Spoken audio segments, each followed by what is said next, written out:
Sudah boleh langsung presentasi saat ini? Ya, Pastor, boleh. Ya. Senang sekali boleh berjumpa lagi dengan saudara-saudara semua di malam ke-8 ya dari seri KKR, peristiwa-peristiwa akhir zaman. Dan saat ini saya akan membahas tentang satu judul yang sangat penting di akhir zaman ini, yaitu tentang tipu daya setan ya di akhir zaman. Sebelum kita mulai, saya ajak kita semua untuk sekali lagi berdoa, meminta kehadiran kuasa Roh Kudus. Mari kita berdoa. Tuhan yang Maha Kuasa, Engkau sebagai Tuhan Juru Selamat Khalik yang kami sembah siang malam. Engkau Tuhan atas program yang kami sedang laksanakan. Kami mau serahkan seluruh presentasi, kabaran firman Tuhan, peralatan, internet, dan hamba-Mu. Mohon kuasa Roh Kudus agar menuntun di dalam pembahasan firman Tuhan ini, sehingga dengan kuasa Tuhan saja kabaran ini akan disampaikan, boleh memberkati jemaat. Dan biarlah bukan karena kuat kuasa manusia, melainkan karena kuasa Tuhan saja. Dan biarlah acara ini, kabaran firman Tuhan, KKR ini akan berlangsung sampai selesai dengan pertolongan dan kuasa Roh Kudus. Kami mohon kehadiran-Mu Tuhan. Inilah doa kami dalam nama Yesus kami berdoa. Amin.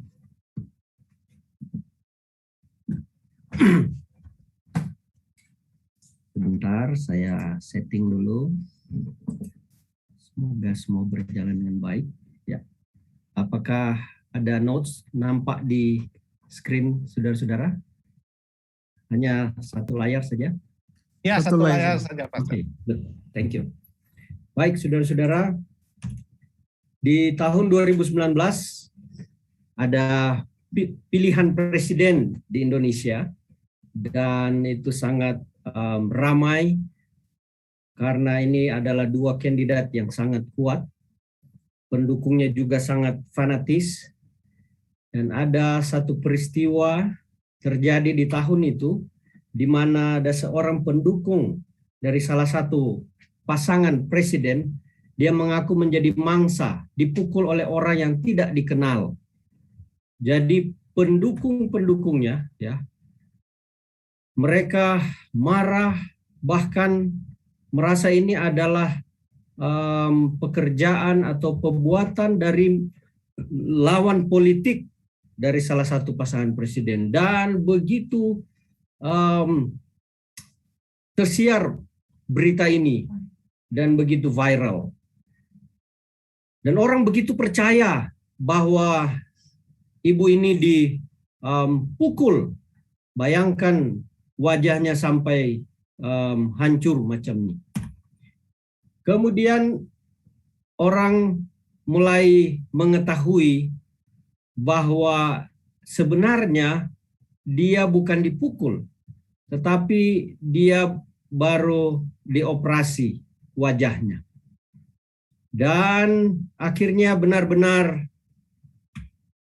diketahui bahwa itu hanyalah hoax, itu hanyalah tipu dayanya untuk mengacaukan salah satu pasangan. Dan akhirnya dia mengaku bahwa dia bukan dipukul, tetapi dia hanya dibedah plastik, bukan dianiaya. Sehingga dia harus masuk penjara atas kebohongan yang dia buat selama kurang lebih 2 tahun. Dan dikatakan bahwa dia mengaku dirinya sendiri bahwa dia adalah pencipta hoax terbaik di Indonesia. Saudara yang saya kasih di dalam Yesus Kristus, ada sekitar 2,3 miliar orang Kristen di Indonesia, di dunia, yang menyebut diri mereka Kristen atau mengidentifikasi diri mereka Kristen, tetapi secara alkitabiah Yesus berkata bahwa banyak orang sesat, ya. Sesaklah pintu dan sempitlah jalan yang menuju kepada kehidupan, dan sedikit orang yang mendapatinya. Banyak orang yang sesat dan jiwa mereka tertipu. Sekalipun banyak yang mengaku Kristen, tetapi mereka tersesat dan tertipu. Saya ingin memulaikan dengan membaca Alkitab dari kitab Yehezkiel. Siapa yang punya kitab di rumah boleh membuka ayat-ayat yang kita akan baca di buku Yehezkiel.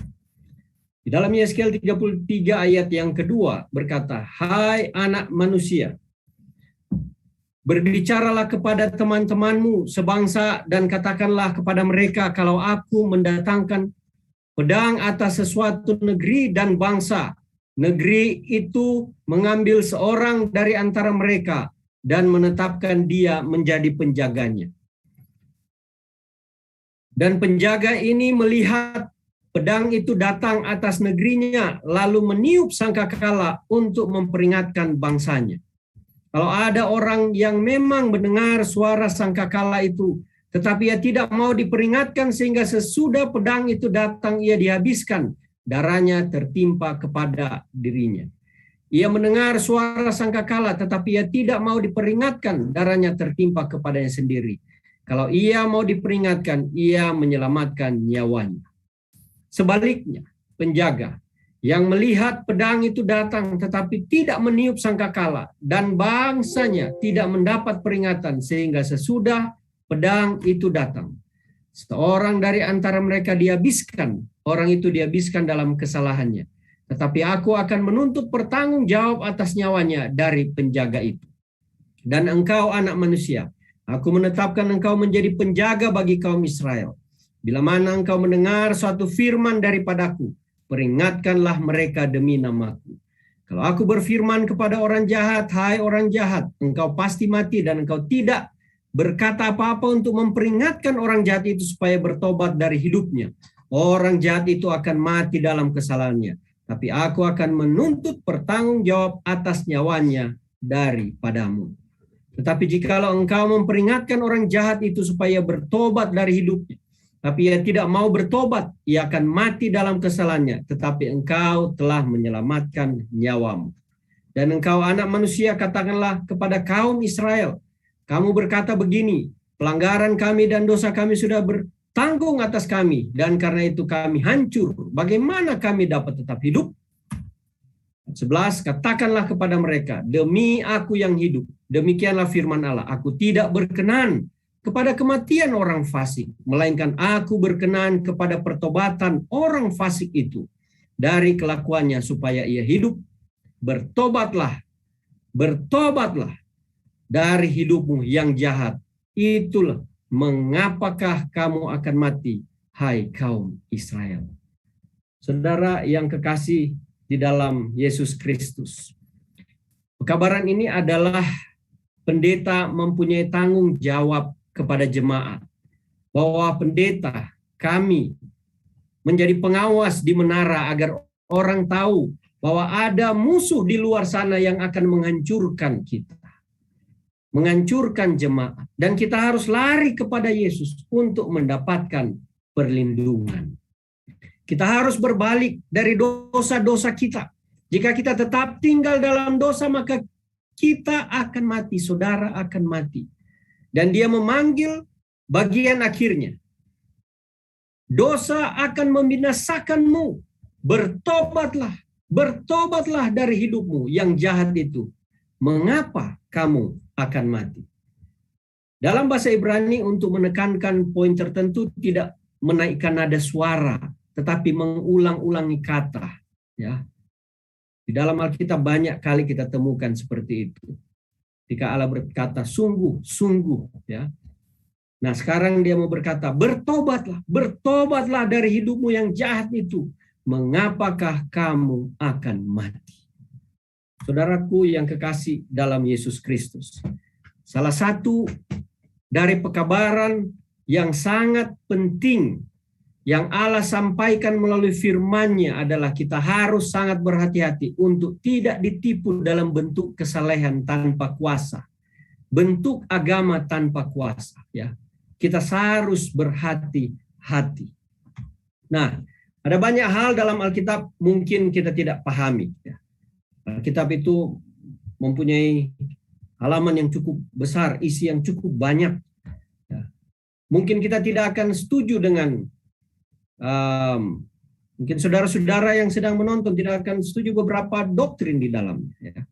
Ada pelajaran-pelajaran tentang 7 trompet, 7 sangkakala, tentang binatang, perbedaan pandangan tentang 144.000 orang, yang lain mengaku mereka lah 144.000, tidak ada yang lain. Ya. Pandangan-pandangan yang berbeda. Baptisan, hari Sabat, tentang makanan, diet, haram halal, dan berbagai ajaran di dalamnya. Ya. Dan mungkin ada orang-orang juga yang akan ada di surga yang mungkin tidak memahami beberapa hal dari yang kita pahami. Tapi sesuatu yang Anda tidak boleh salah atau Anda akan kehilangan segalanya. Apa yang Anda tidak boleh salah adalah apa yang menjadi syarat untuk keselamatan kita. Itu yang kita harus ketahui. Apa yang menjadi syarat untuk keselamatan kita. Nah, ketika kita salah paham terhadap keselamatan adalah seperti orang yang naik perahu pergi ke Samudra Pasifik tanpa ada kompas di tengah hari. Dan berpikir dia akan menaikkan layar, kemudian dia bisa mencari jalan pulang di tengah-tengah samudra. Diombang-ombingkan, perahunya terputar-putar. Dan dia tidak tahu mau kemana. Saudara, Anda atau orang seperti ini bukanlah pemberani. Tetapi ini namanya bunuh diri. Karena Anda tidak tahu kemana arah jalan pulang Anda. Dan dari semua hal yang kita tidak pahami, satu hal yang perlu kita mengerti adalah apa yang Allah inginkan atau harapkan supaya kita selamat. Saat ini saya akan memberitahu kepada kita semua tentang apa tipu daya setan yang paling mematikan. Apa tipu daya setan yang dia lakukan khususnya di akhir ini. Yang mungkin saudara tidak sadari. Mari kita buka di dalam kitab Kejadian pasal 3. Adapun ular ialah yang paling cerdik dari segala binatang di darat yang dijadikan oleh Tuhan Allah. Ular itu berkata kepada perempuan itu, tentulah Allah berfirman, semua pohon dalam taman ini jangan kamu makan buahnya, bukan? Lalu sahut perempuan itu kepada ular itu, buah pohon-pohon dalam taman ini boleh kamu makan. Tetapi tentang buah pohon yang ada di tengah-tengah taman, Allah berfirman, jangan kamu makan ataupun raba buah itu, nanti kamu mati. Tetapi ular itu berkata kepada perempuan itu, sekali-kali kamu tidak akan mati. Tetapi Allah mengetahui bahwa pada waktu kamu memakannya, matamu akan terbuka dan kamu akan menjadi seperti Allah, tahu tentang yang baik dan yang jahat. Perempuan itu melihat bahwa pohon itu baik untuk dimakan dan sedap kelihatannya. Lagi pula pohon itu menarik hati karena memberi pengertian. Lalu ia mengambil dari buahnya dan dimakannya. Kemudian diberikannya juga kepada suaminya yang bersama-sama dengan dia. Dan suaminya pun memakannya. Maka terbukalah mata mereka berdua dan mereka tahu bahwa mereka telah telanjang. Lalu mereka menyemat daun pohon ara dan membuat cawat. Saudara, penipuan setan yang paling berbahaya adalah amaran dosa tidak berlaku kepada Anda.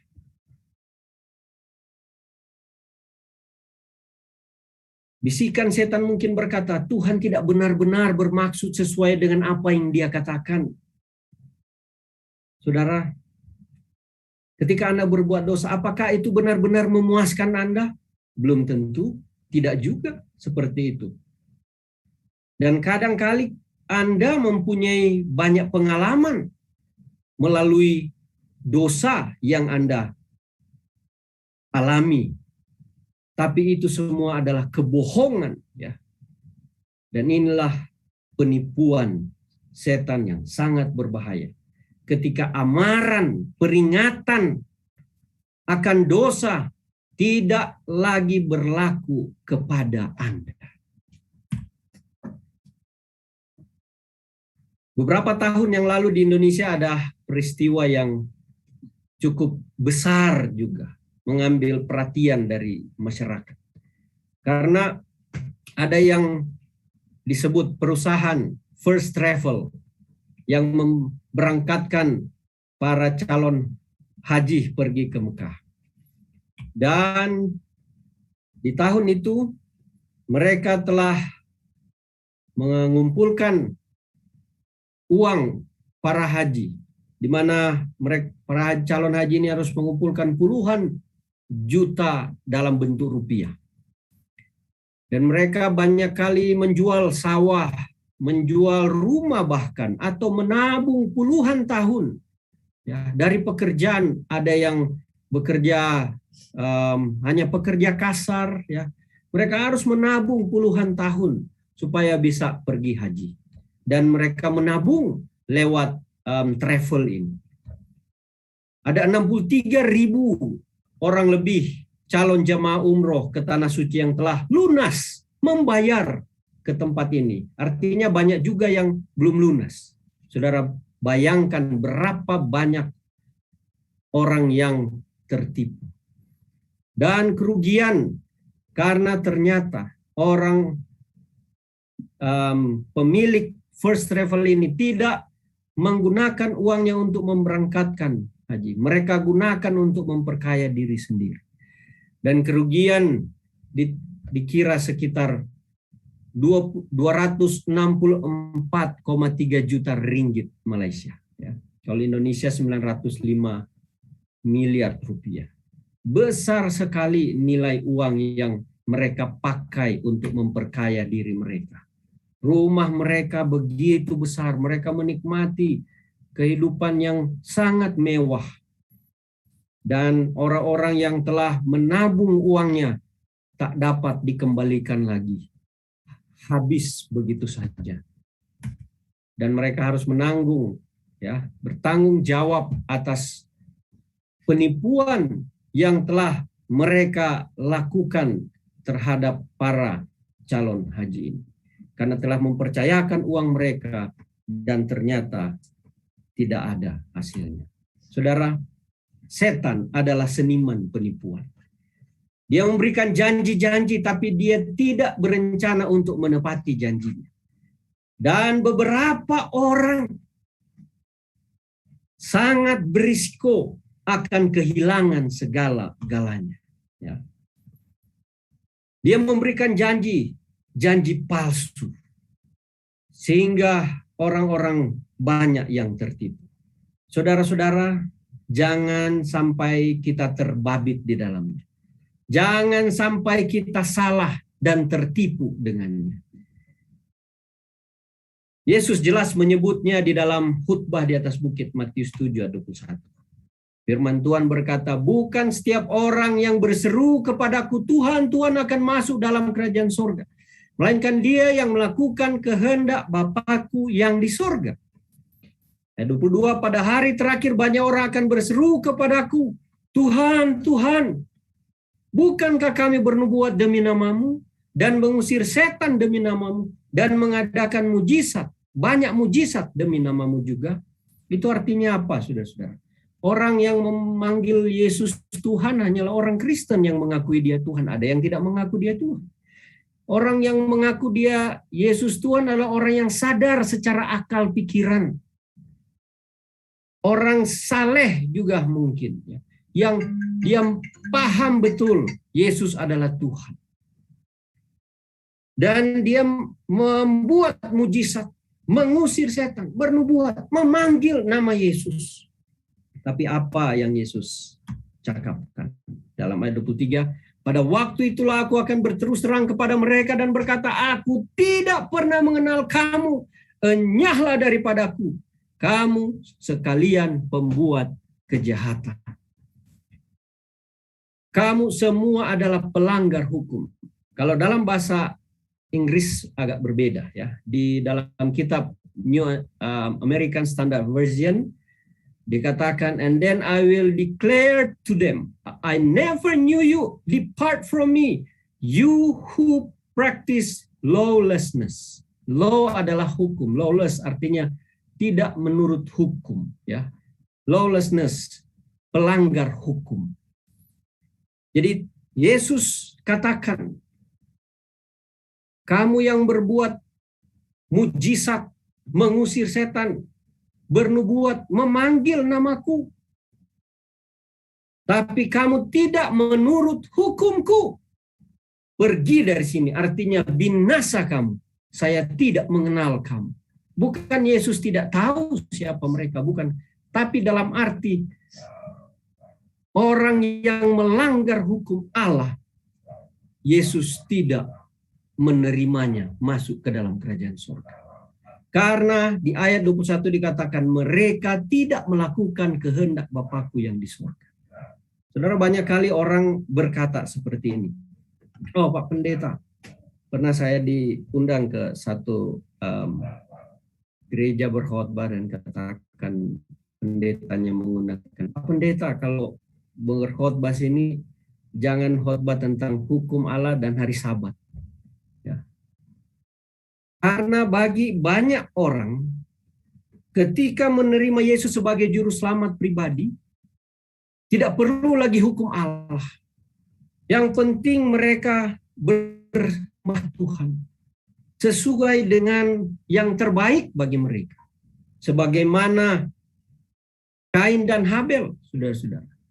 Kain datang membawa persembahan yang terbaik, tetapi apa yang terjadi? Persembahannya tidak diterima oleh Tuhan karena yang Tuhan minta adalah korban hewan, bukan buah-buahan yang terbaik menurut dia. Dia akan menyembah Tuhan, benar menyembah dua-dua, tetapi bukan penyembahan yang sesuai kehendak saya yang Tuhan terima, tetapi yang sesuai kehendak Tuhan dan penyembahan Habel yang diterima. Saudara, menjadi pengikut Yesus, kita harus menuruti perintahnya. Kehendak Allah adalah orang yang masuk ke dalam kerajaan surga. Jadi tidak semua orang yang memanggil Yesus Tuhan akan selamat. Ya, tidak semua orang yang bahkan memiliki bukti kesuksesan, ya, sukses dalam penginjilan, sukses di dalam membangun gereja besar mungkin dengan mujizat, nubuat, mengusir setan, ya, tetapi tidak secara otomatis ternyata sama.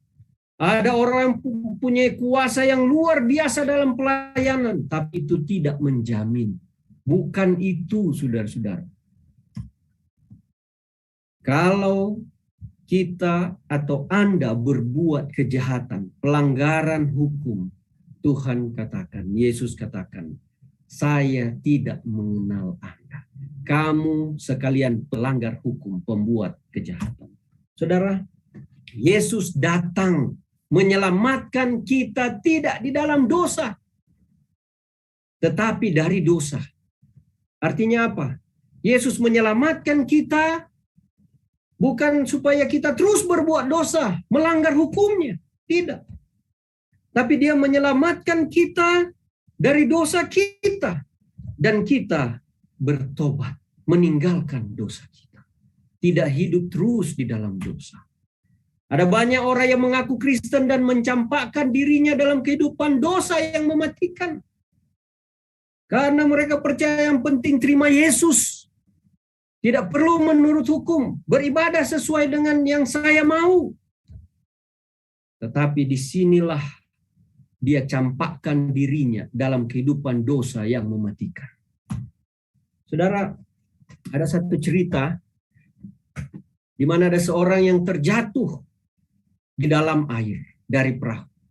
Kemudian datanglah perahu untuk boat atau kapal menolong dia. Melemparkan pelampung dan tali supaya dia boleh berpegangan di pelampung situ. Dan pada waktu dia pakaikan pelampungnya dan perahu itu berjalan, menarik dia, perahu itu tidak melihat lagi ke belakang. Dia sudah berpegangan di pelampung itu, dia merasa bahwa dia sudah aman.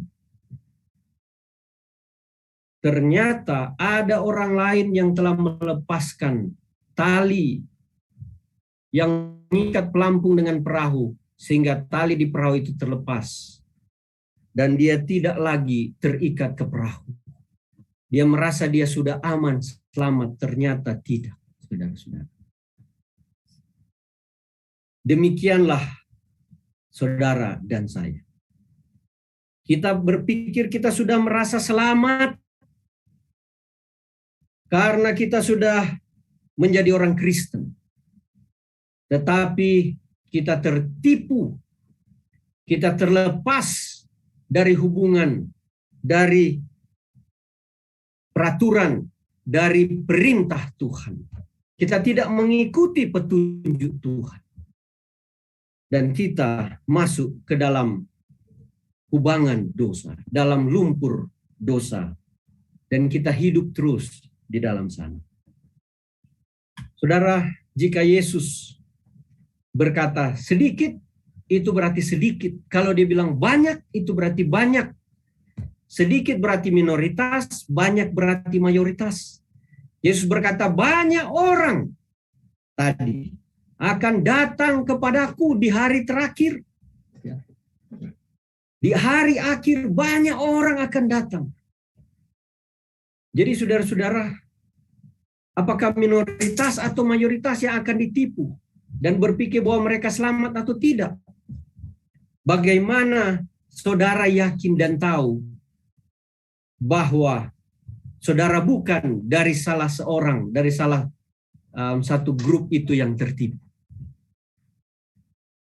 Dan ini adalah satu pertanyaan yang terpenting yang harus kita tanyakan dalam diri kita. Apakah saya sudah selamat ataukah saya tertipu? Kita harus tanya kepada Tuhan. Tuhan, saya mau tahu apakah saya sudah selamat, Tuhan. Dan yang menjadi tragedi yang paling menyedihkan dari kehidupan manusia adalah kalau kita kehilangan hidup kekal kita. Betapa sialnya nasib kalau kita kehilangan hidup kekal. Nah, kalau begitu bagaimana saya tahu bahwa saya selamat? Yesus memberikan jawabannya di dalam Matius 7 ayat yang ke-15. Waspadalah terhadap nabi-nabi palsu yang datang kepadamu dengan menyamar seperti domba, tetapi sesungguhnya mereka adalah serigala yang buas. Dari buahnya lah kamu akan mengenal mereka. Dapatkah orang memetik buah anggur dari semak, duri atau buah ara dari rumput duri? Demikianlah setiap pohon yang baik menghasilkan buah yang baik, sedang pohon yang tidak baik menghasilkan buah yang tidak baik. Tidak mungkin pohon yang baik itu menghasilkan buah yang tidak baik, atau pohon yang tidak baik itu menghasilkan buah yang baik. Dan setiap pohon yang tidak menghasilkan buah yang baik pasti ditebang dan dibuang ke dalam api. Ayat 20, jadi dari buahnya lah kamu akan mengenal mereka. Saudara, ada orang berkata, saya bersyukur saya adalah orang Kristen.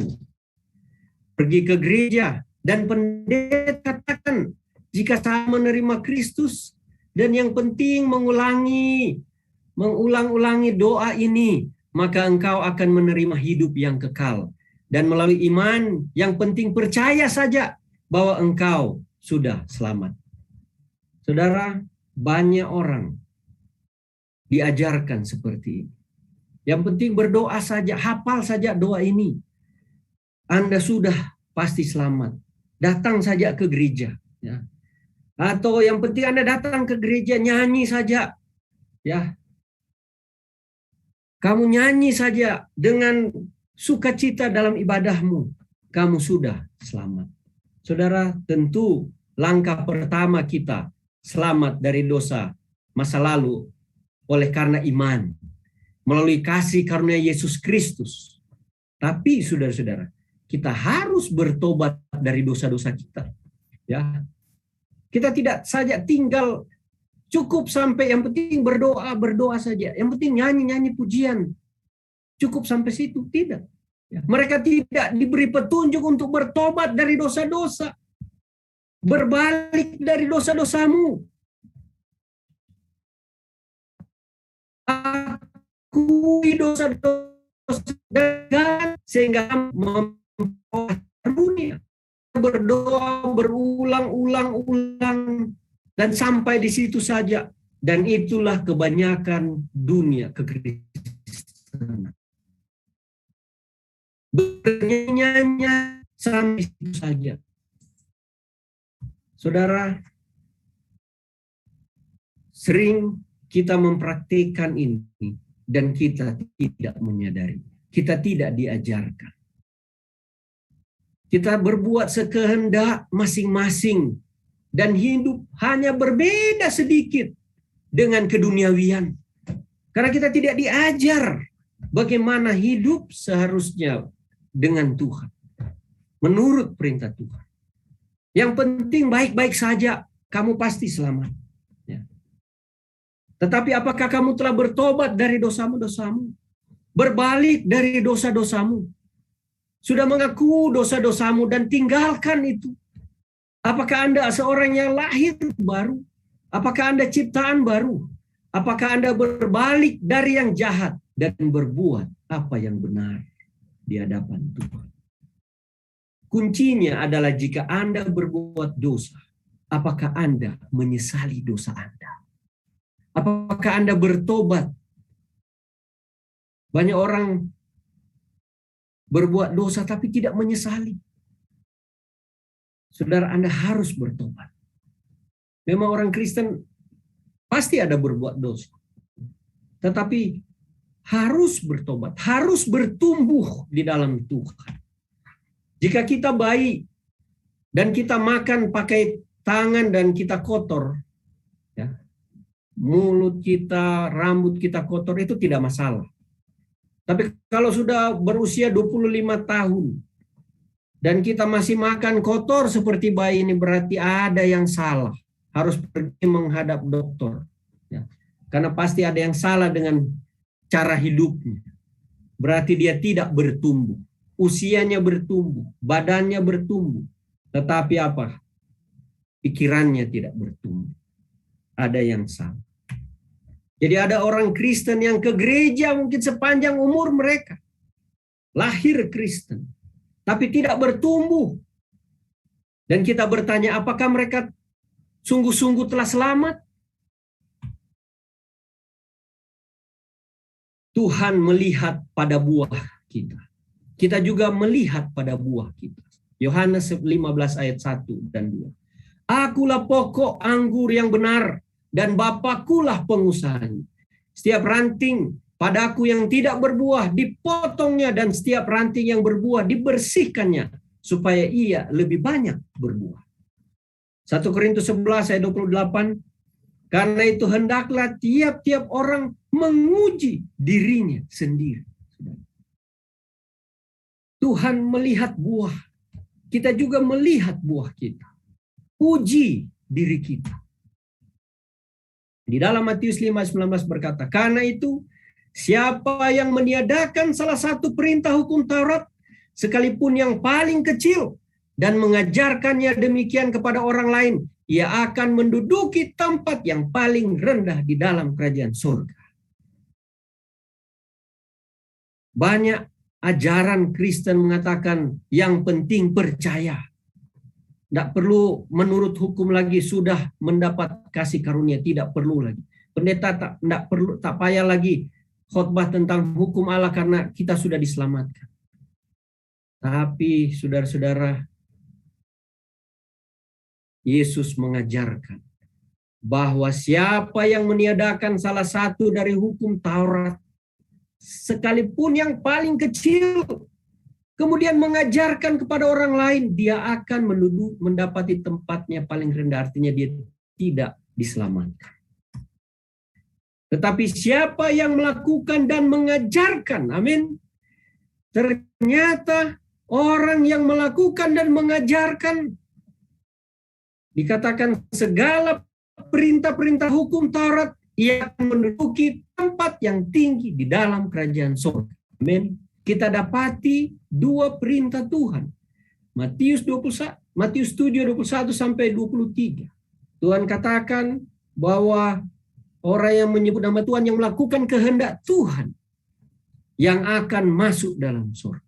Yang melakukan hukum Allah.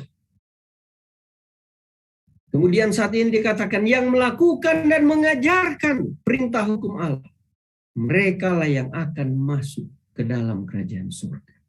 Tidak ada dalam ajaran Kristen yang mengatakan yang penting sudah terima Yesus, percaya saja, berdoa saja,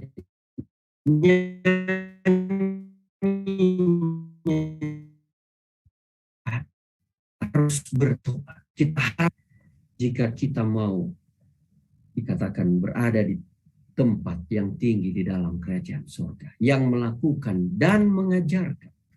Yesus mau kita untuk menjadi penurut. Dia mau kita untuk berbalik dari dosa-dosa kita dan bertobat dari dosa-dosa kita. Tidak saja menjadi orang Kristen dan cukup berdoa dan tidak bertobat, tinggal di dalam dosa terus. Cukup nyanyi-nyanyi saja dan tidak diajarkan dan tidak melakukan apa yang Tuhan kehendaki. Tidak diajarkan untuk menurut hukum Allah. Saudara yang saya kasih dalam Yesus, warning bagi kita, peringatan bagi saudara yang rindu mendengarkan firman Tuhan, mendengar panggilan Tuhan. Kalau kita tidak melakukannya, firman Tuhan, perintah-perintah Tuhan, hukum Allah ini, maka kita akan kehilangan segalanya. Inilah yang setan katakan kepada Hawa. Dia katakan dalam bahasa saya sendiri, saya akan menuntun engkau kepada pengalaman yang lebih luar biasa, Hawa. Ini akan memuaskanmu kalau engkau makan buah ini. Engkau akan mengalami pengalaman yang tak terbayangkan. Tapi sedih, mereka mendengar pencobaan setan. Mereka berpikir tidak akan ada konsekuensi kepada mereka. Setan katakan kepada Hawa, kamu tidak akan benar-benar mati. Saudara-saudara, Hawa percaya. Dia lupa petunjuk Tuhan. Dia lupa firman Tuhan. Dia percaya kepada kata-kata setan.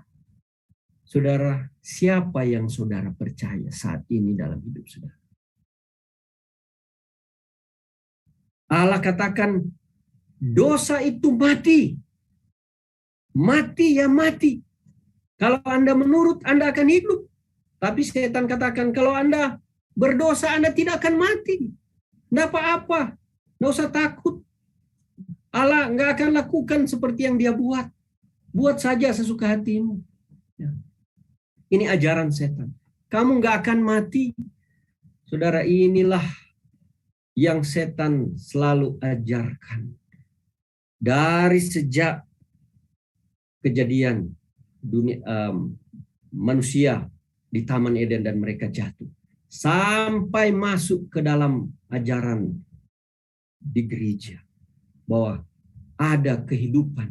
Di balik kematian tidak akan mati. Tubuh ini yang mati. Jiwamu akan tetap hidup. Ya. Wahyu 16 ayat 14 berkata, itulah roh-roh setan yang mengadakan perbuatan-perbuatan ajaib. Dan mereka pergi mendapatkan raja-raja di seluruh dunia. Untuk mengumpulkan mereka guna peperangan pada hari besar. Yaitu hari Allah yang Maha Kuasa. Banyak perbuatan ajaib. setan mengajarkan tentang doa untuk arwah. Arwah dapat datang, berbicara kepada orang yang masih hidup, memberikan motivasi, dorongan, kekuatan, membantu mereka tidak mati. Kalau kita berdoa pada arwah akan ada pertolongan. Saudara, inilah ajaran setan itu yang sudah masuk ke dalam dunia.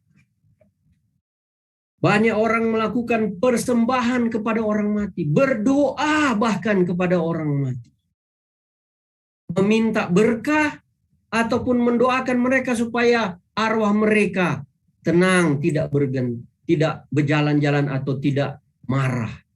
Diberi makan supaya arwah itu baik-baik saja. Dan kalau arwah itu salah dilayani, dia akan marah kepada kita. Ada orang tua yang datang berbicara kepada kita atau melihat kita dari surga dan sebagainya. Atau kalau dia ada dosa, sedikit dia harus dibakar dulu, baru dia diangkat ke surga. Saudara, betapa banyaknya ajaran-ajaran kepalsuan ini. Kebakaan jiwa. Dan ini dapat menimbulkan penipuan yang luar biasa. Dan itulah cita-cita setan untuk menipu kita juga. Dia telah tipu Hawa dan dia juga ingin menipu kita saat ini untuk tidak percaya kepada Tuhan, tetapi lebih percaya ajaran manusia, ajaran gereja. Apa Alkitab ajarkan? Wahyu 14 ayat 13. Berbahagialah orang yang mati dalam Tuhan sejak sekarang ini. Sungguh kata Roh, supaya mereka boleh beristirahat dari jerih lelah mereka. Karena segala perbuatan mereka menyertai mereka. Orang mati beristirahat. Ya. Mereka tidak tahu lagi apa-apa. Nanti pada waktu Tuhan datang, trompet Allah berbunyi, Tuhan akan bangkitkan mereka. 1 Tesalonika 4 mulai dari ayat 15, 16 dan seterusnya. Saudara, di dalam Alkitab ada 33 kali disebutkan bahwa orang mati itu tidur. Artinya tidur nyenyak, tidur nyamai. Ya. Tidak sadar, tidak tahu, dan mereka tidak ada lagi pengetahuan apa-apa. Mereka tidak memuji Tuhan. Tapi setan mengajarkan berbeda. Dan banyak orang percaya. Bahkan ada orang katakan, ya, ibu saya sudah mati dan sekarang senang dia sudah ada di pangkuan Bapa di surga. Sudah ada di sisi Allah. Sudah ada di sana. Bahkan orang-orang Kristen yang lahir di Kristen, yang mungkin dianggap pelajar Alkitab, tetapi masih percaya dengan ajaran-ajaran seperti itu.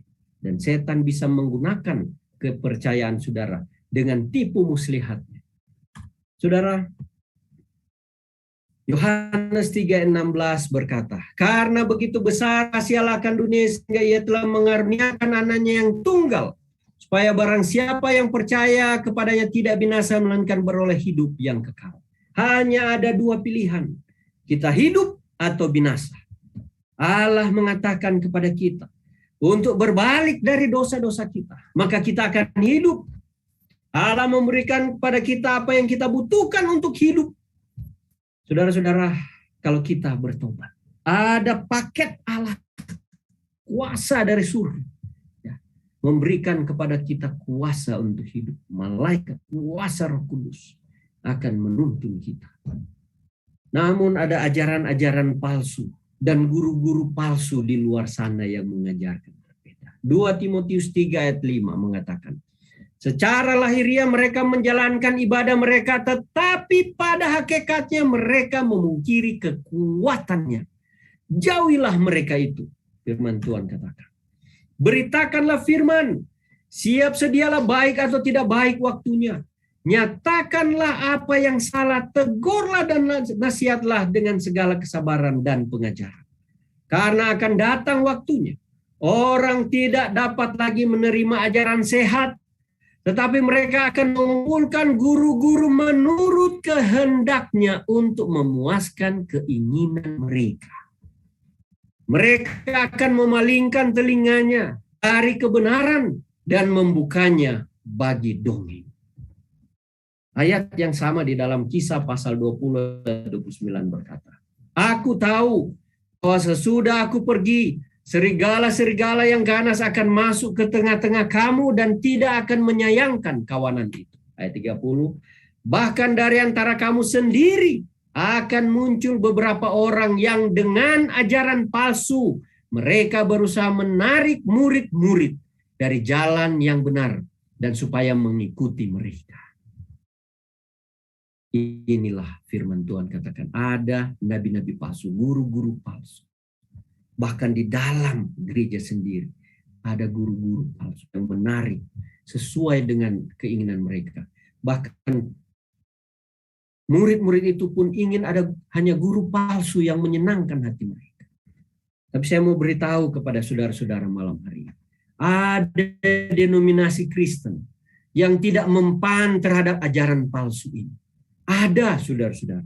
Tidak semua yang telah tertipu oleh guru-guru palsu ini. Dalam Wahyu 12 ayat 17 berkata, maka marahlah naga itu kepada perempuan itu, lalu pergi memerangi keturunan yang lain yang menuruti hukum-hukum Allah dan memiliki kesaksian Yesus. Naga disimbolkan sebagai setan. Perempuan adalah gereja, ya. Di mana naga itu marah kepada perempuan, tapi ada yang dia kejar lagi, yaitu keturunan yang lain dari gereja yang besar itu. Yaitu apa? Yang menuruti hukum-hukum Allah dan yang memiliki kesaksian Yesus. Allah mempunyai gereja setiap zaman. Dan gereja yang terakhir yang digambarkan di sini adalah yang menuruti hukum-hukum Allah dan memiliki kesaksian Yesus. Inilah umat Allah. Di dalam Wahyu 14 ayat 12 dikatakan, yang penting di sinilah ketekunan orang-orang yang kudus, yang menuruti perintah Allah dan iman kepada Yesus. Inilah ciri-ciri denominasi yang tidak terbabit pada penipuan guru-guru palsu, ajaran-ajaran palsu, nabi-nabi palsu tersebut. Ya. Di mana ada dua ciri-cirinya, menuruti perintah Allah dan iman kepada Yesus. Ya.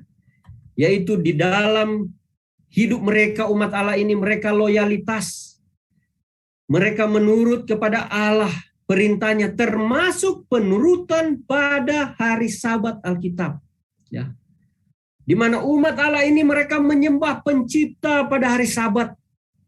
Mereka meninggikan hukum Allah sebagaimana Allah perintahkan. Yaitu di dalamnya ada hari Sabat, hari yang ketujuh. Di mana Allah telah pisahkan pada waktu dia menciptakan dunia ini. Inilah denominasi Kristen yang tidak tertipu dengan ajaran dari kepalsuan itu, ajaran-ajaran sesat itu.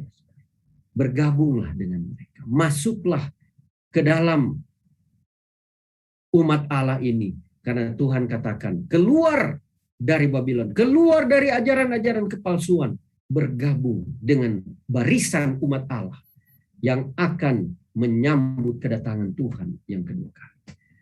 Saudara-saudara, setan tetap sama dalam segala zaman. Kalau di zaman Israel ada nabi benar dan nabi palsu, di zaman sekarang pun dia punya guru palsu dan nabi palsu. Di tengah-tengah umat Allah pun ada. Dia telah masuk di dalam setiap denominasi Kristen. Dan idenya adalah Anda boleh tetap berbuat dosa dan Anda tetap akan selamat. Buat dosa saja, tidak apa-apa. Anda sudah selamat. Tapi itu tidak benar, saudara-saudara. Sekali lagi, sebagai orang Kristen, mungkin Anda berbuat kesalahan. Anda orang baik. Tetapi jika Anda terperangkap dari dosa, jika Anda tidak menyesali dosa-dosa Anda, maka Anda tidak selamat. Karena dosa telah membunuh Yesus. Jika Anda pikir bahwa dosa itu tidaklah masalah, sebagaimana yang diajarkan oleh guru-guru palsu itu, saudara lihat apa yang dosa itu telah buat kepada siapa? Kepada Yesus. Sehingga Yesus mati karena dosa itu. Dan inilah kerinduan Yesus, kita bertobat. Yesus mau kita menjadi ciptaan yang baru. Mari kita baca di dalam Yesaya 30 ayat 9. Sebab mereka itu satu bangsa pemberontak, anak-anak yang suka bohong, anak-anak yang enggan mendengar akan pengajaran Tuhan. Yang mengatakan kepada para tukang tilik, jangan menilik, dan kepada para pelihat, jangan lihat bagi kami hal-hal yang benar, tetapi katakanlah kepada kami hal-hal yang manis. Lihatlah bagi kami hal-hal yang semu. Menyisihlah dari jalan dan ambillah jalan lain. Janganlah susahi kami yang dengan yang Maha Kudus Allah Israel. Saudara, mereka mau mendengarkan kebohongan. Mereka tidak mau Allah datang sehingga mereka akan menjadi kaya dan sehat. Ya, inilah ajaran yang kita sering dengarkan. Yang penting kasih dan tidak perlu berbicara kesucian. Pendeta tak payah berkhotbah tentang hukum Allah. Jangan berkhotbah tentang Sabat. Yang penting mereka sehat dan kaya raya. Ada ATM di sorga. Dan katakan apa saja maumu saudara-saudara, maka saudara akan dapat. Anda akan makmur. Ya. Hidup saja, berdoa saja, dan nyanyi-nyanyi saja. Anda akan makmur. Inilah yang orang suka dengarkan, dan inilah orang suka hidupkan dan diajar-ajarkan. Ya. Alkitab mengajarkan tentang bergumul terhadap dosa. Kita harus menyangkal diri kita. Lukas 9 ayat 23. Katanya kepada mereka semua, setiap orang yang mau mengikut aku, ia harus menyangkal dirinya, memikul salibnya setiap hari dan mengikut aku. Ada orang mengatakan tidak perlu kita ikut menurut pada hukum Allah. Yang penting senang, yang penting kamu makmur. Tetapi Alkitab mengajarkan kita bergumul terhadap dosa. Kita harus menyangkal diri kita. Banyak orang mau keselamatan dari Yesus sebagai Mesias, tetapi tidak mau menuruti dia sebagai raja bagi dirinya dalam hidup mereka. Ada mungkin orang berkata, apa pendeta mengajarkan keselamatan oleh perbuatan? Bukan. Kita tidak mengajarkan seperti itu. Alkitab tidak mengajarkan seperti itu. Alkitab mengajarkan selamat oleh kasih karunia Yesus Kristus. Tapi Yesus mengajarkan juga, jika engkau mengasihi aku, Yohanes 14 ayat 15, turutilah perintah-perintahku. Ayat-ayat membuktikan bahwa perintah Tuhan itu tidak pernah ditiadakan. Kita harus menurut. Bahkan Lukas 9:23, orang harus mengikuti aku, harus menyangkal dirinya. Tidak dijamin dia harus menjadi kaya raya sebagai pengikut Yesus. Tidak, dia menyangkal dirinya. Dia harus bergumul dengan dosa-dosa yang masih ada di dalam dirinya. Karena di dalam 1 Yohanes 3 ayat 4 berkata bahwa dosa adalah pelanggaran hukum Allah. Jadi kalau berbicara dosa, itu berarti melanggar hukum Allah. Itu artinya hukum Allah masih berlaku. Karena kalau tidak ada hukum Allah, tidak ada dosa. Itulah sebabnya Yesus katakan, kita harus menyangkal diri. Karena ada dosa dalam hidup kita. Kita harus bergumul. Datang kepada Tuhan. Bertobat. Tinggalkan dosa kita. Minta kuasa Tuhan untuk memberikan kepada kita kemenangan. Inilah mengikut Yesus. Ya. Tapi banyak orang hanya mau keselamatan darinya. Mau kasih karunia-Nya saja. Maunya enaknya saja. Tetapi ketika Yesus katakan, turutilah perintahku, oh tunggu Tuhan. Tidak perlu menurut, kan sudah selamat. Kita mau keselamatan, tapi kita tidak terima dia sebagai raja yang memerintah dalam hidup kita. Saudara, Banyak orang tidak mau dia ingatkan apa yang mereka harus lakukan. Mereka hanya mau diselamatkan dari dosa mereka, tapi tidak mau selamat dari kuasa dosa dari hidup mereka. Mereka hanya mau selamat dari hukuman dosa, tapi tidak mau selamat dari kuasa dosa. Ada 3 bagian jika Anda mau diselamatkan, yaitu dari hukuman dosa, ya, yang semua orang mau selamat. Saya tak mau dihukum. Saya takut dihukum. Saya takut masuk neraka. Saya mau selamat, Yesus. Tapi banyak orang tidak mau selamat dari kuasa dosa dan dari hadirnya dosa. Mereka tetap mau berada di dalam dosa, tetap mau menikmati dosa dunia ini. Jangan tegur-tegur dosa kami, pastor. Biarkanlah kami tenang menjadi orang Kristen. Jangan tegur dosa kami, Pak Ketua Jemaat, Pak Pendeta, Ketua Diakon. Jangan tegur-tegur, jangan ingatkan, jangan khotbahkan dosa kami di mimbar. Banyak orang hanya mau selamat dari hukuman dosa, tetapi tidak mau selamat dari kuasa dosa, dari penyangkalan diri, dari pergumulan, menang, dan meninggalkan dosa-dosa. Banyak orang menyerah dari kuasa dan tinggal tetap di dalam dosa, tetapi mau terlepas dari kematian, dari hukuman. Bagaimana dengan orang yang percaya? Seharusnya. Kisah 16 ayat 30. Tuan-tuan, apakah yang harus aku perbuat supaya aku selamat? Inilah kata-kata dari seorang penjaga penjara yang dia telah menerima ajaran daripada Paulus, daripada Petrus. Dan apa yang dia katakan? Jawab mereka, percayalah kepada Tuhan Yesus Kristus dan engkau akan selamat. Apa yang pada umumnya orang pikirkan jika mereka mendengar kata percaya? Ya, Yesus adalah anak Allah. Betul, dia mati untuk dosa kita. Saya percaya itu. Tapi apakah itu artinya saya selamat? Tidak seperti yang Yesus atau Paulus dan cara orang Ibrani memahaminya. Yang penting percaya dia Allah. Kita percaya Yesus mati di dalam dosa, ya, dan sudah selamat.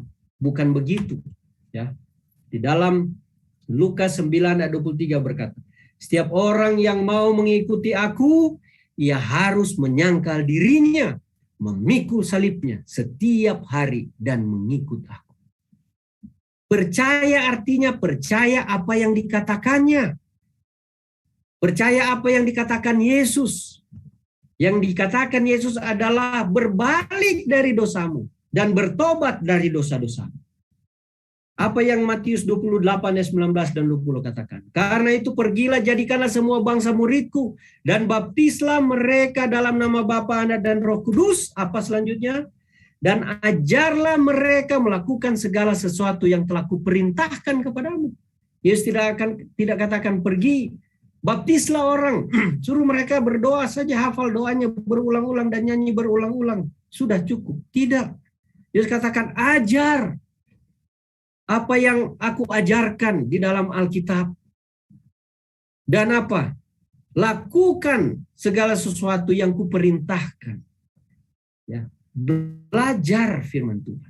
Apa hukum Allah? Apa perintah Tuhan? Lakukan. Ya. Di dalam Yakobus 2:19 berkata, engkau percaya bahwa hanya ada satu Allah saja, itu baik. Tapi setan-setan pun juga percaya akan hal itu dan mereka gemetar. Saudara, kalau hanya percaya kepada Yesus sebagai Tuhan, setan juga percaya. Bahkan dia lebih percaya kuasa Tuhan daripada siapa? Daripada kita.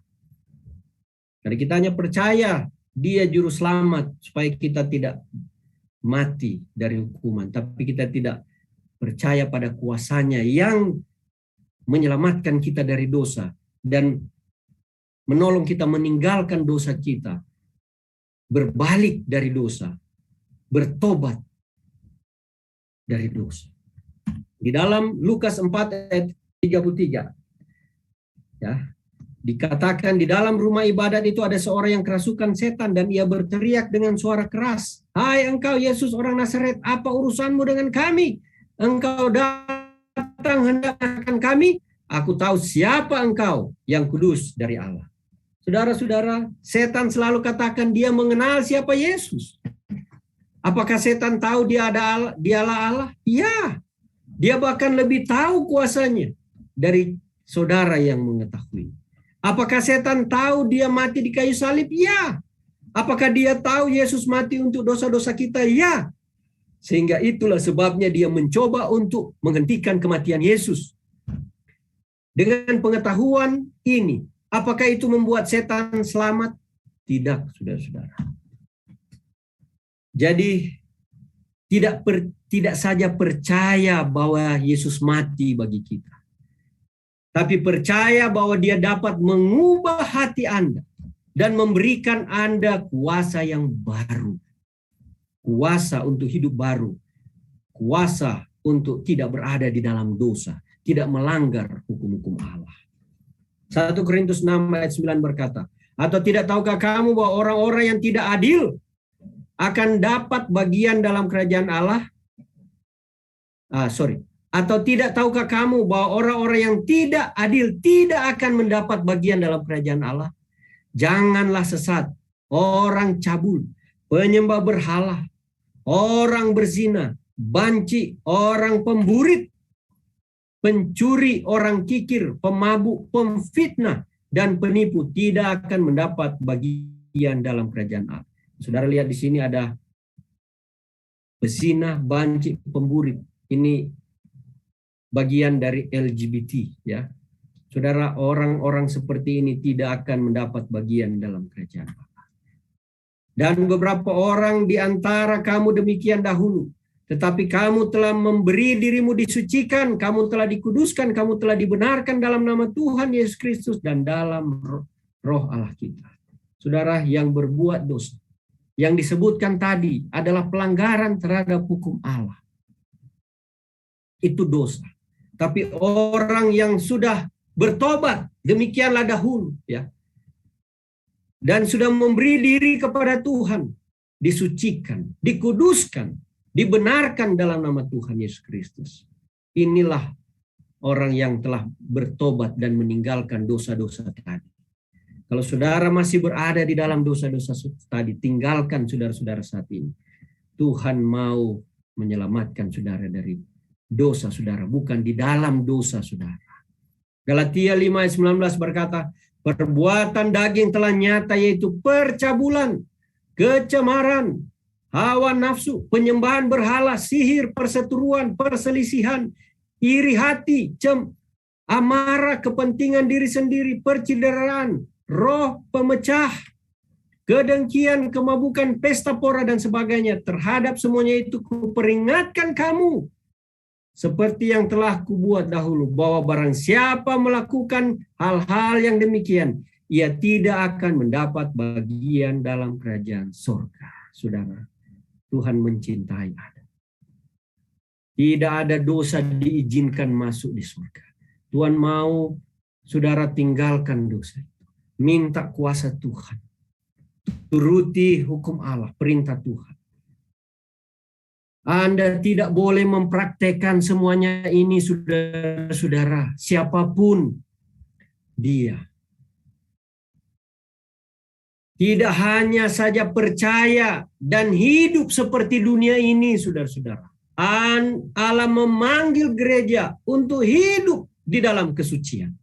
Di dalam Wahyu 21-27 dikatakan, tetapi tidak akan masuk ke dalamnya sesuatu yang najis atau orang yang melakukan kejian atau dosa. Saudara, satu dosa pun tidak akan Tuhan izinkan masuk ke surga. Tidak ada satu dosa. Tilik hati kita. Jangan kita terbabit dalam penipuan setan. Tidak apa-apa, tak payah, tak masalah. Yang penting kamu orang Kristen. Ya, berdoa saja cukup. Ulang-ulangi saja, hafal saja doa. Atau yang penting kamu puji-pujian saja. Saudara, kalau dia tidak ajarkan meninggalkan dosa menurut hukum Allah supaya kamu apa? Masuk ke dalam apa? Kerajaan surga. Yang sudah menjadi pengikut Yesus, terima Yesus, harus tinggalkan dosa. Harus bertobat dari dosa-dosa. Karena satu dosa pun tidak akan dilayakkan masuk surga.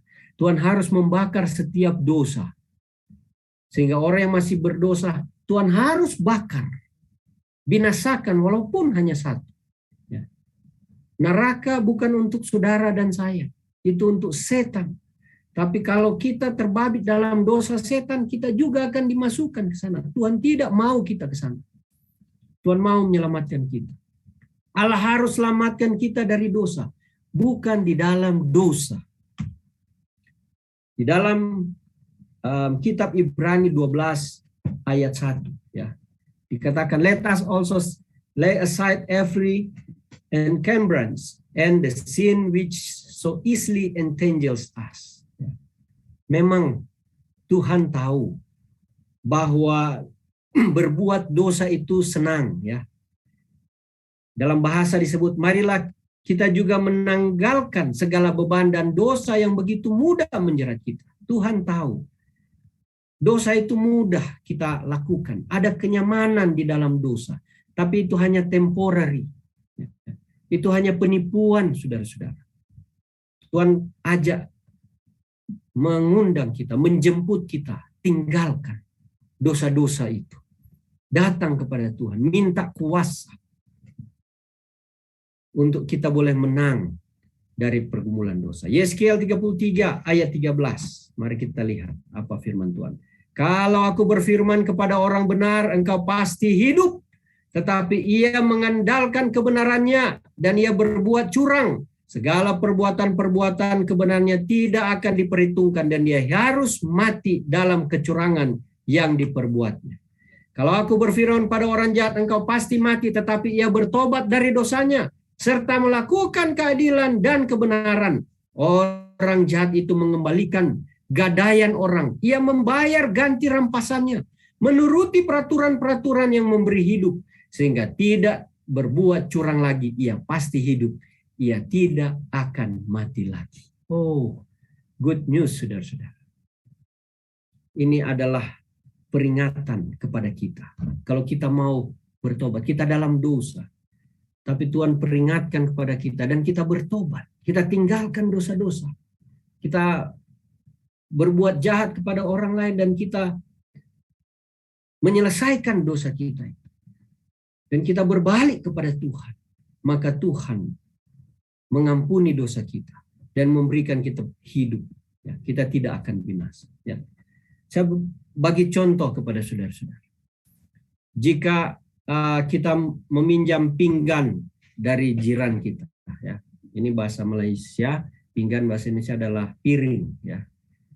Dan kita menggunakan pinggan kita di rumah kita. Kemudian jiran kita ini pindah rumah cukup lama, bertahun-tahun. Mungkin berapa blok dari rumah kita. Dan kemudian saudara datang kepada Yesus. Dan setiap kali saudara makan dari pinggan itu, Roh Kudus berbisik mengingatkan kita, mengingatkan Anda bahwa pinggan ini adalah pinggan pinjaman, tapi Anda lihat, waduh, pinggan ini bagus. Berat rasanya untuk dikembalikan.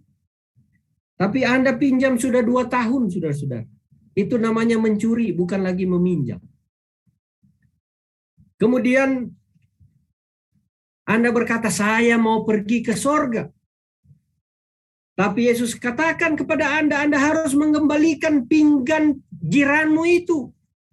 Kemudian Anda katakan, Tuhan, tentu Anda tidak akan menolak saya hanya karena pinggan ini yang satu buah ini saja, kan Tuhan? Saya mau masuk sorga, Tuhan. Masa hanya pinggan satu saja ini saya tidak diizinkan masuk sorga? Tuhan just kidding with me. Tapi Yesus katakan, tidak dapat. Karena hatimu tidak benar. Karena Anda masih berbuat curang. Anda tidak jujur. Saudara, Anda akan pergi ke neraka hanya karena pinggan satu saja. Mungkin Anda mengambil pensil orang, ballpoint orang, atau uang orang walaupun sedikit, pura-pura lupa. Itu artinya Anda mencuri. Walaupun satu ballpoint, satu pinggan, itu sama dengan Anda mencuri jutaan ringgit. Sama dengan tadi orang menipu jutaan ringgit, sama. Di hadapan Tuhan dosa kecil, dosa besar sama. Saudara, kalau kita datang kepada Yesus, kita harus bersihkan semua masalah kita. Kita harus mempunyai hati yang bersih. Kalau ada yang kita tipu, kita harus kembalikan. Kalau ada yang kita pinjam, kita harus kembalikan. Kalau ada kita bermasalah dengan orang lain, kita harus selesaikan, saudara-saudara. Tidak ada satu dosa pun Tuhan akan izinkan masuk dalam surga. Kalau ada yang kita curi sudah lama, kita pinjam tidak kembalikan, saya harap besok saudara kembalikan semua. Jangan karena satu benda saja membuat saudara tidak diizinkan Tuhan masuk surga. Ada catatan Tuhan. Kita boleh pura-pura lupa, tapi dengan Tuhan tidak ada. Kita harus selesaikan. Yeskiel 33 ayat 15 berkata, orang jahat itu mengembalikan gadaian orang. Ia membayar ganti rampasannya. Menuruti peraturan-peraturan, memberi hidup, sehingga tidak berbuat curang lagi. Ia pasti hidup, ia tidak akan mati. Sebagaimana cerita Sakeus, kita tahu ceritanya. Jika dia bertobat menerima Yesus, dia kembalikan berlipat kali ganda pada orang-orang yang selama ini dia curang. Inilah pertobatan. Dia menuruti perintah Tuhan. Dia berbalik dari dosanya. Dia tidak tinggal di dalam dosa ketika tidak menerima Yesus. Ayat 16 dikatakan semua dosa yang diperbuatnya tidak akan diingat-ingat lagi. Ia sudah melakukan keadilan dan kebenaran, maka ia pasti hidup.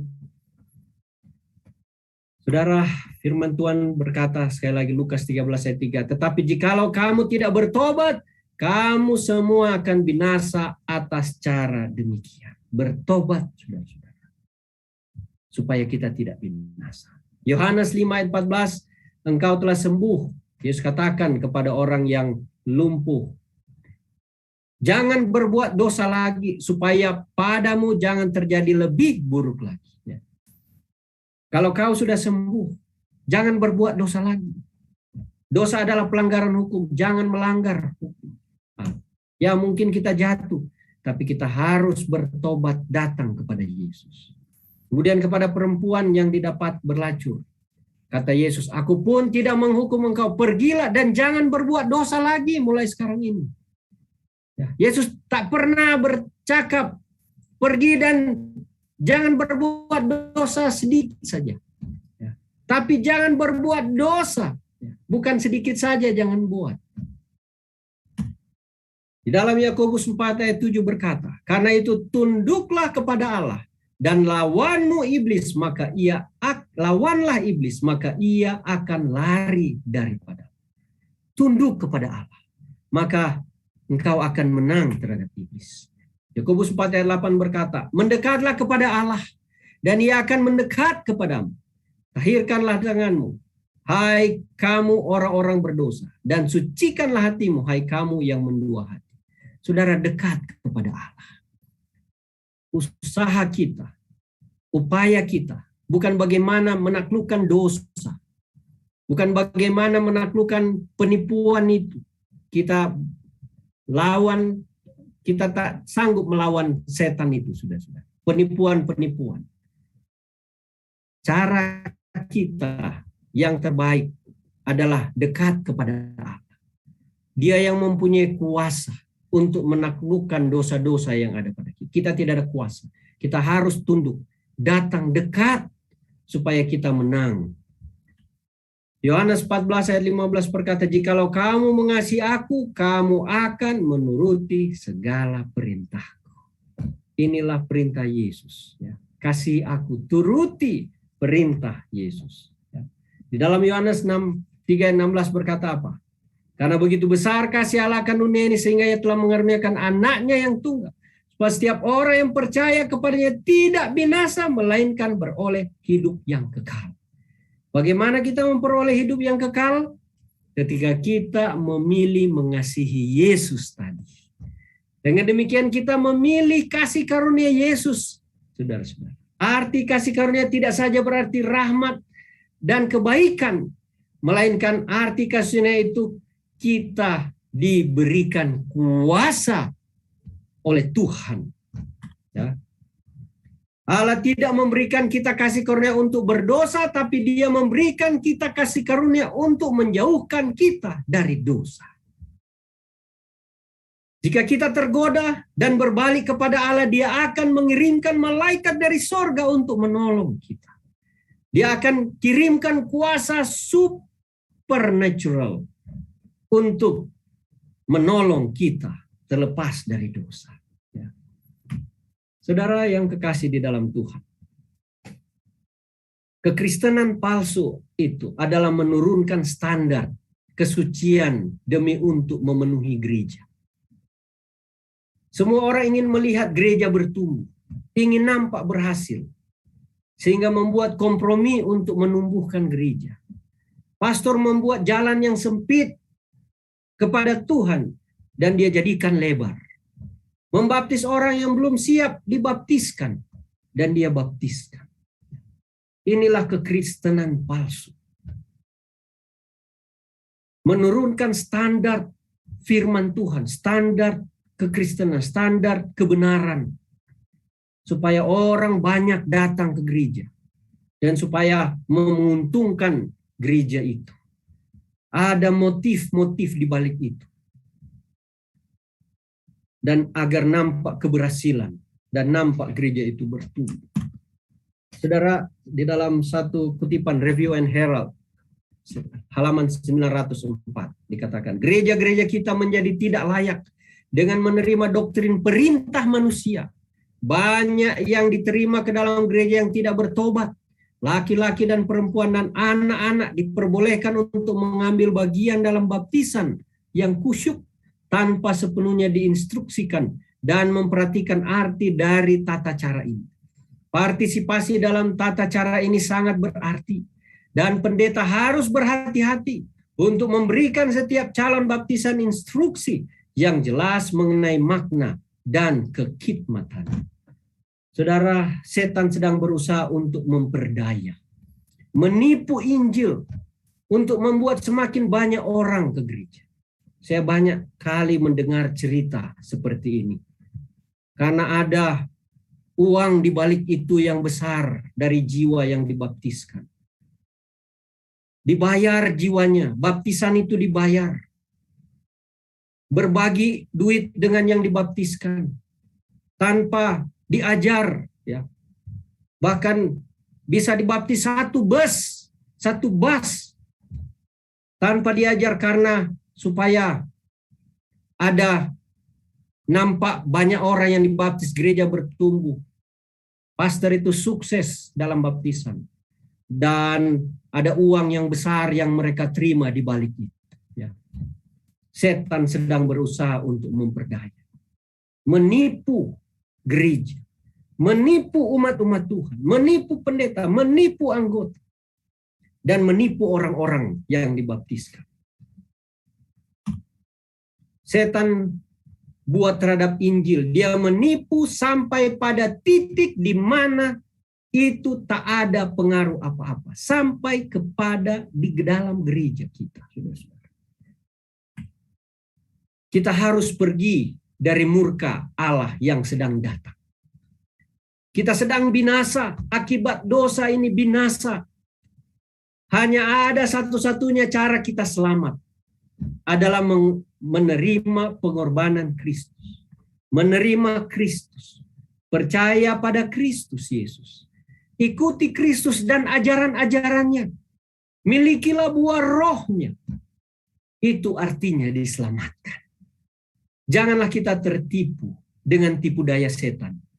Dengan memiliki bentuk kesalehan, keagamaan tanpa kuasa di dalam hidup kita.